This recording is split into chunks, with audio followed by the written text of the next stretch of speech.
Oh my gosh, did you hear it again?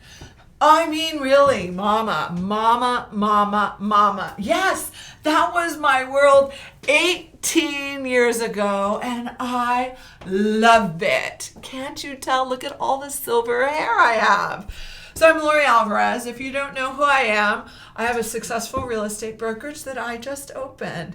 And I've been doing real estate for 18 years. I got licensed 18 years ago. My hubby said, babe, get a license.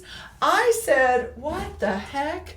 I would love to do that. And so, yeah, I got my real estate license 18 years ago.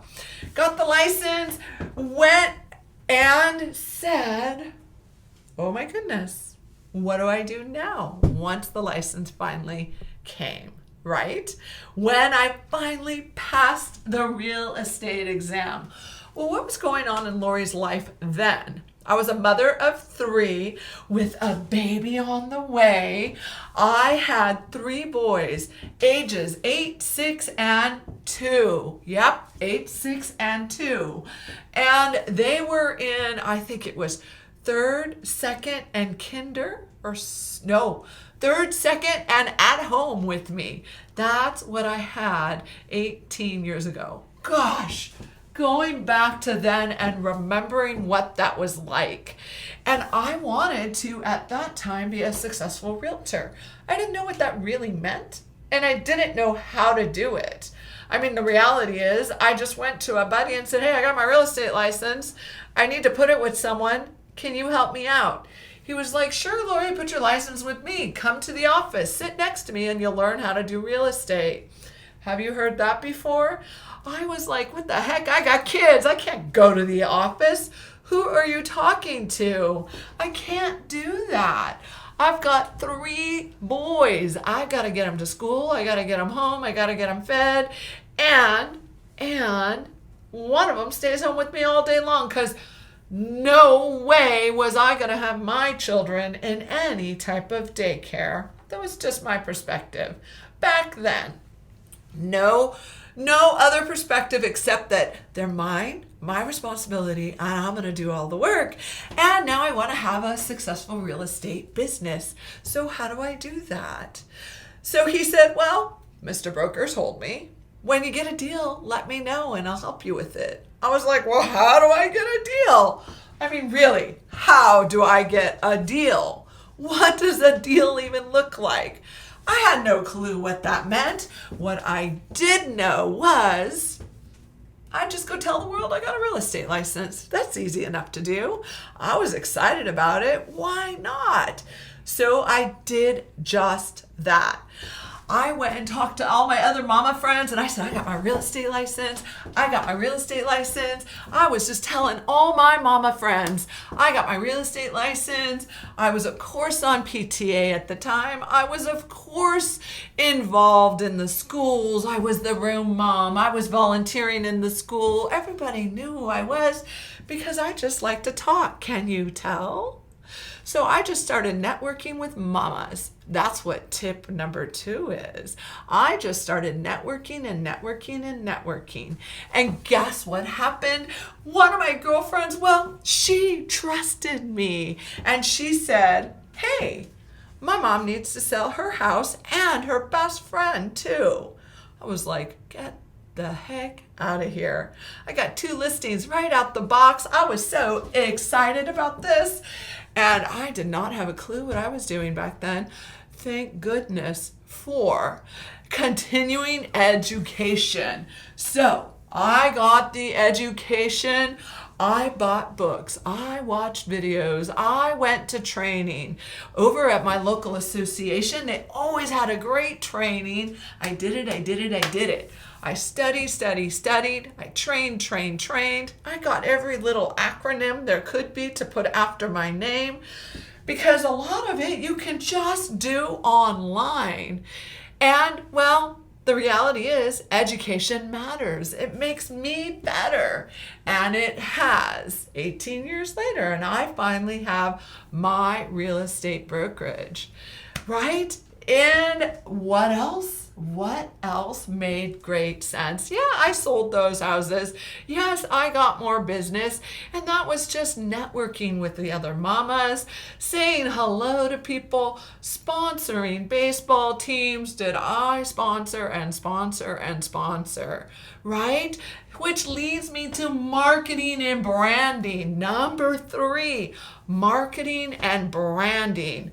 Well, I was the first to put my brand on the back of my Escalade. You better believe it. I drove all over town and my car had my name on the back of it. Of course, it didn't say I was a realtor and I didn't know any better. So what happened? Someone texted me one day and said, well, what do you do? And I was like, well, I'm better for that question. And I changed it. Look, I'm not perfect. I just learned. I just took a chance, right? I put a new brand on the back of my car. What did it say? It said I was a realtor. That made very, very clear sense. In my branding, you could see it. And it looked identical to the previous one, and it stayed identical for the last 18 years until about a year ago when I rebranded myself. Look, branding. How did I do it? Well, I know how to do it. I learned how to do it. I had so much support in learning and figuring it out. I consistently made sure everything looked the same. It was the same color. It had the same font. It was the same, with my name first. Always my name first. That's what I did. And I did become name famous. I have done that. So what happens then when you become a little bit name famous? Well, you end up getting more business. Remember, I have an 8-year-old, a 6-year-old, a 2-year-old, and I'm pregnant. Well, I had to learn how to do time management. What does that really mean? Let me get real with you. Everything in my life was an appointment. Everything in my life was an appointment.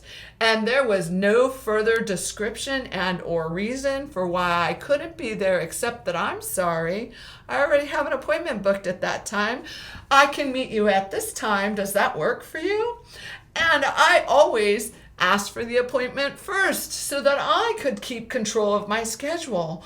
Why did I need to control my schedule? Here's the deal. My kids were in sports. My kids were in scouts. My kids were at school. And I was the only one taking them to and from school. And the schools don't make it easy. Come on. They all get out at different times. You get me, right? So here's the deal. I didn't let anyone know that I was on an appointment because I was taking care of my kids. I was just always on an appointment. So everything in my life became an appointment, which made it really simple to itemize my calendar and accomplish the things that I needed to continue to be successful in real estate and family. So that moves me right on into more education, more workshops, more learning, more, because I was doing more. I mean, when I got this real estate license, the market crashed. So I had to learn how to do a short sell. What the heck is that? I had to learn how to sell a bank-owned property. What the heck is that? Well, it's education and it's more education and it's more learning and more learning. And I had to do it all from home. So I get you. I understand you. I understand what needs to be done. And I also knew that my clients were always the primary focus when it came to my business. Tip 6 is my clients were always and still are to this day the primary focus of my business. They are always and always know they're number one. Wait a minute, did the phone ring and the kid cried? Oh, did he need chips in the middle of the conversation? I trained both the children and my phone and me on how to do that correctly. We learned client etiquette, we learned client focus, we learned children etiquette, and I understood everyone's limitations, especially mine, because I didn't want to go crazy. Moving right along into technology helps with that, right? Technology. Well, today, 18 years later, the technology has gotten so much better. And guess what? My kids are doing that for me. I love it. My oldest, who was 8 at the time that I got my real estate license, was the first to make me have a digital file. Who would have ever thought I'd have a digital file? I was like, no, we gotta have real paper files, son. And he was like, oh no, Mom, we're changing things today. Adapt and incorporate technology. Don't be afraid of it. And hey, your kids probably get it better than you do, so ask them to help you with it. And through it all, and still today, I had a real estate business coach.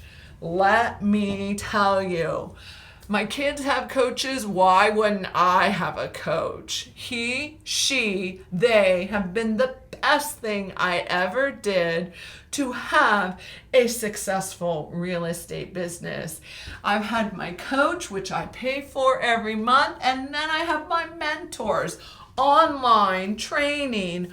Everything is available. The agents in my office, my broker, my trainer in the office, all of that helped me be successful in business.